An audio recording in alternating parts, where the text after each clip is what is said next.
এবার যুক্তরাষ্ট্রে হামলার পরিকল্পনা ইরানের। এফবিআই এর চরম সতর্ক বার্তায় থরথর করে কাঁপছে হোয়াইট হাউস। মধ্যপ্রাচ্যের রণাঙ্গনে লেজ গুটিয়ে পালানোর পর এবার খোদ নিজেদের মাটিতেই চরম অস্বস্তির সংকটে পড়েছে আমেরিকা। যে ট্রাম্প প্রশাসন দম্ভ ভরে ইরানের হামলা চালিয়ে ভেবেছিল আটলান্টিকের ওপারে তারা সম্পূর্ণ নিরাপদ, তাদের সেই অহংকারের ফানুস ফুটো করে দিয়েছে খোদ মার্কিন গোয়েন্দা সংস্থা। এবার আর মধ্যপ্রাচ্যের কোনো মার্কিন ঘাঁটি নয়, খোদ আমেরিকার মাটিতেই ড্রোন হামলা চালানোর ছক কষেছে ইরান। আর এই আশঙ্কায় এখন রীতিমতো থরথর করে কাঁপছে হোয়াইট হাউস ও পেন্টাগন। মার্কিন সংবাদ মাধ্যম এবিসি নিউজ এর এক চাঞ্চল্যকর প্রতিবেদনে ফাঁস হয়েছে যুক্তরাষ্ট্রের এই চরম অসহায়ত্বের চিত্র। মার্কিন প্রধান অভ্যন্তরীণ গোয়েন্দা সংস্থা এফবিআই ক্যালিফোর্নিয়া রাজ্যের পুলিশ বিভাগগুলোকে এক জরুরি ও অতি গোপনীয় সতর্কবার্তা পাঠিয়েছে। এতে বলা হয়েছে, প্রশান্ত মহাসাগরের উপকূলে থাকা কোনো অজ্ঞাত জাহাজ থেকে ক্যালিফোর্নিয়ার উপর যে কোনো মুহূর্তে আকস্মিক ড্রোন হামলা চালাতে পারে ইরান। ফেব্রুয়ারি মাসের শেষে দেওয়া এই সতর্কবার্তা প্রমাণ করে আমেরিকা ইরানে হামলার ছক কষার আগেই তেহরান খোদ আমেরিকায় গলায় ছুরি ঠেকিয়ে রেখেছিল। এফবিআই এর লস অ্যাঞ্জেলেসে অফিস এবং হোয়াইট হাউসের এই চরম বিবৃতিকর ও ভয়ঙ্কর তথ্য নিয়ে কোনো মন্তব্য করতে রাজি হয়নি।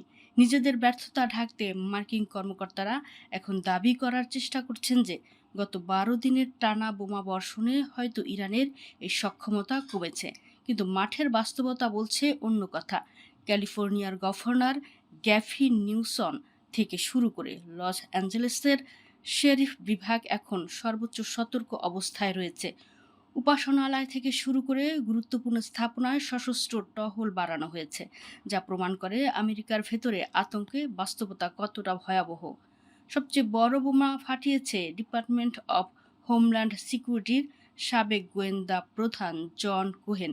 তিনি জানিয়েছেন, মেক্সিকো এবং দক্ষিণ আমেরিকায় ইরানের ব্যাপক ও শক্তিশালী উপস্থিতি রয়েছে। মেক্সিকোর ড্রাগ কার্টেলগুলোর সঙ্গে তাদের সম্পর্ক এবং ড্রোনের ব্যবহার আমেরিকার জন্য এক নতুন মরণ ফাঁদ তৈরি করেছে। কোহেনের মতে, যে কোনো সময় মেক্সিকো সীমান্ত বা প্রশান্ত মহাসাগর দুই দিক থেকেই আমেরিকার উপর ধেয়ে আসতে পারে ইরানি ড্রোন বা মিসাইল। ট্রাম্প ও নেতানিয়াহু মিলে যে আগ্নেয়গিরির মুখ খুলেছিলেন তার লাফা এবার আছড়ে পড়ছে খোদ যুক্তরাষ্ট্রের মাটিতে। এতকাল অন্যের দেশে ধ্বংসযজ্ঞ চালানো আমেরিকা আজ হাড়ে হাড়ে টের পাচ্ছে নিজেদের মাটিতে সাইরেন বাজার আতঙ্ক কতটা ভয়ঙ্কর। মধ্যপ্রাচ্য থেকে প্রাণ বাঁচাতে পালানো মার্কিন সাম্রাজ্যবাদীদের এখন নিজেদের ঘর বাঁচানোই সবচেয়ে বড় চ্যালেঞ্জ হয়ে দাঁড়িয়েছে। ইরান প্রমাণ করে দিল তাদের হাত আমেরিকার ভূখণ্ড পর্যন্ত পৌঁছাতে পারে। অহংকারী আমেরিকার পতন এখন কেবল সময়ের ব্যাপার।